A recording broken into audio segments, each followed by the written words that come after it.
ladies, this is Karen from Curl House, and today I want you to go on this journey with me.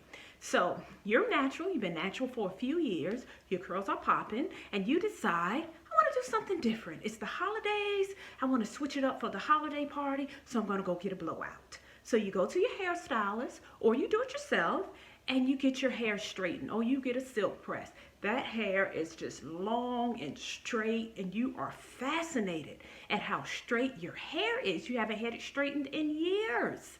So it's been a couple weeks. You're noticing, it's been a couple weeks and my hair is still silky straight. So you say, okay, it's time to wash it.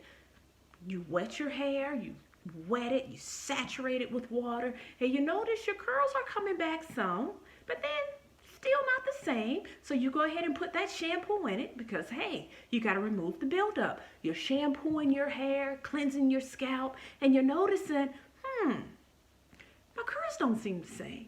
So you rinse that out and you put more shampoo in it again, and you're rinsing and massaging that scalp, and you say, wait a minute, my curls don't feel the same. Some parts of your hair are curly, some parts of your hair, your curls are loose, other parts of your hair, it's just straight. And then you get the revelation. OMG, I have heat damage. Now you have heat damage. Now what? Well, first of all, heat damage is caused from your flat iron is just too high. Typically, I don't flat iron over 400 or 410 at the highest. Scientifically, hair burns at 450, at above 450, the hair can burn, but I never suggest flat iron the hair as high as 450. We at Curl House, we typically keep the temperature around 400 to 410, and we've never lost a curl. And the stylists at Curl House, they call me Fire Marshal Bill because I am very particular about not losing curls when we are doing blowouts.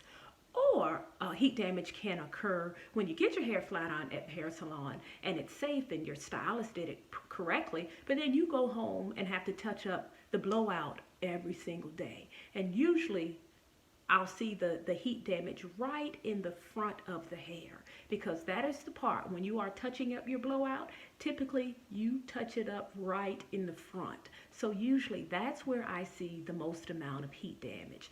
Heat damage can look like the hair can be straight, almost as if it's relaxed, or your curl pattern can be loosened. So heat damage doesn't just look like all the hair is straight. Your curl pattern usually changes and relaxes. That's when you know you have heat damage. And unfortunately, when you have heat damage, there's nothing you can do about it. Meaning, once the disulfide bonds have been broken in your hair, that is permanent. So it's nothing that you can do to rebuild those bonds because it's permanent damage. Now, when you wash your hair and you realize your hair is not reverting back, I suggest you do a few things to make sure that it is actually heat damage. So first, when you cleanse your hair, if you notice your hair is not reverting back, try using a clarifying shampoo, a stronger shampoo, or even an ACV rinse first to remove the buildup. Second thing you wanted to do is do a protein treatment. So take a protein treatment, put it in your hair. Protein will strengthen the cuticle layer of your hair. That's the outer layer of the hair. So when the cuticle layer is compromised, the inside layer, the cortex layer, which is the strength of your hair, that part is exposed and that is compromised. So a protein treatment will help to patch up that outer layer of hair, thereby strengthening your hair in general. And if that doesn't work, if you've done all that, if you've washed your hair a few times, if you've done a protein treatment and you're noticing your hair is still straight, that means you really do have heat damage and it's nothing you can do about it but cut it off.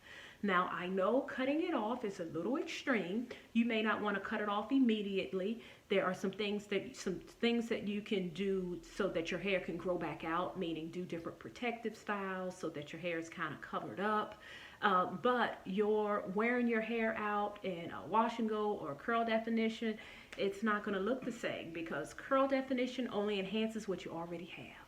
So if you have heat damage in certain areas, putting in a curl enhancing product to bring your curls back, that's not going to work. So the curling cream is not going to enhance straight hair. So once you get through the process where you have regrown the hair out, cut off the heat damage, and regrown out your natural hair, don't be afraid to try it again. But next time, just be mindful of what you need to do when you get a blowout or when you get it done. Don't have the flat iron heat up too high. Again, I recommend 400 or 410 at the max. And don't get in the habit of flat ironing the hair every single day after you get it done, because usually that frequency is what's going to lead to the heat damage. If your blowout doesn't last, it doesn't last. I've been natural for years, and I've had a blowout all of 2 times. One time when my hair was short, and one time when my hair was long. And when it was long, it rained outside, and my blowout lasted for all of 2 days. So be mindful of that should you decide to get a blowout again. Make sure you just do it right. So if you want more information on how to care for your natural hair, how to care for your curls, information on hair loss and sister locks, I am here for you. Subscribe to my channel, turn on your notifications, and until we talk again, stay back.